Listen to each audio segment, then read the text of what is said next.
ছাত্ৰ ছাত্ৰীসকল তোমালোকৰ দুটা চলকযুক্ত চলকত ৰৈখিক সমীকৰণ এইটো তোমালোকৰ লগত মই আলোচনা কৰিম এতিয়া তোমালোক কমন হিচাপে কি কি আহিব পাৰে এইটো বেছি সময় নাই সকলোবিলাক পঢ়াটো সম্ভৱ নহয় সো তোমালোকক মই এইটো আলোচনা কৰিম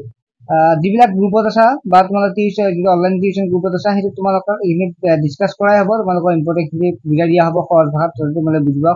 মানে তোমালোকৰ সহজকৈ আৰু যিবিলাক গ্ৰুপত থাকিব বাবে যিবিলাক নাই তোমালোক থাকিব বিচাৰে যে হোৱাটছএপ নম্বৰটো দেখা পাইছে এই নম্বৰটো তোমালোকে এটা এছএমএছ দিবা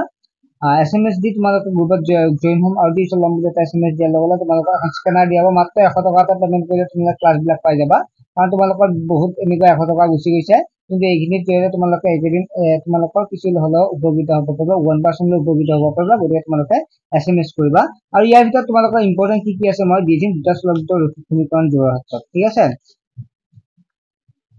আমি যদি চাও ইয়াৰে ইম্পৰ্টেন্ট তেনেহলে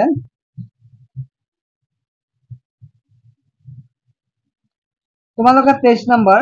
78 টো চাবা 78 নম্বৰ পেজৰ তোমালোকে যেটো এমসিকিউ নাহে তোমালোকৰ 5 নম্বৰ আৰু 6 নম্বৰ 6 নম্বৰটো তোমালোকে ভালদৰে চাবা ঠিক আছে 5 নম্বৰ আৰু 6 নম্বৰ তোমালোকে চাবা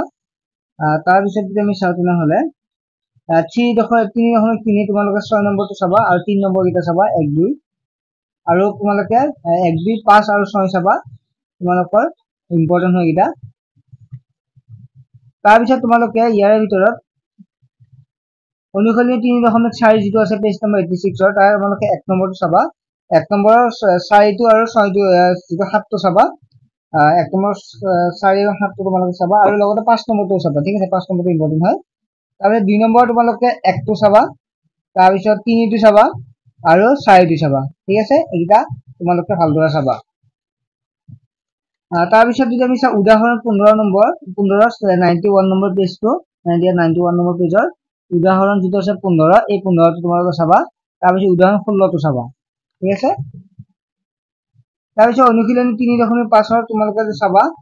2 নম্বৰ 1 টো চাবা 2 নম্বৰ 2 টো চাবা আৰু 2 নম্বৰ 3 টো চাবা ঠিক আছে আৰু 2 নম্বৰ 4 5 টো ইম্পৰ্টেন্ট হয় 4 5 টো তোমালোকে চাবা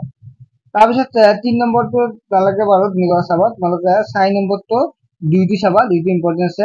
আৰু তোমালোকে 5 নম্বৰটো চাবা পাৰা ঠিক আছে 2 নম্বৰ আৰু 5 নম্বৰ তোমালোকে পৰীক্ষাৰ কাৰণে চাবা পাৰা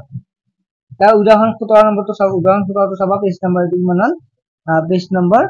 94 টো উদাহৰণ 17 চাবা তাৰ পিছত তোমালোকে উদাহৰণ 18 চাবা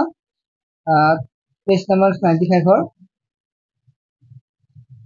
তাৰ পিছত 3.6 ৰ যেটো আছে 3.6 ৰ 3.6 ৰ 1 ৰ 1.2 টো চাবা ঠিক আছে 1.2 টো চাবা তাৰ পিছত 4 টো চাবা আৰু লগতে তোমালোকে 6 টো চাবা 7 টো চাবা ওকে এইটা তোমালোকে ভালদৰে চাবা লগতে তোমালোকে এটো চাব পাৰা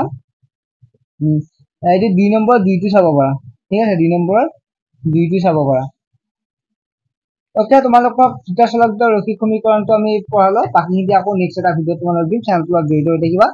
আৰু বুজাই দিয়া হ'ব গ্ৰুপত তোমালোক জেনেলে হ'ব পাৰিবা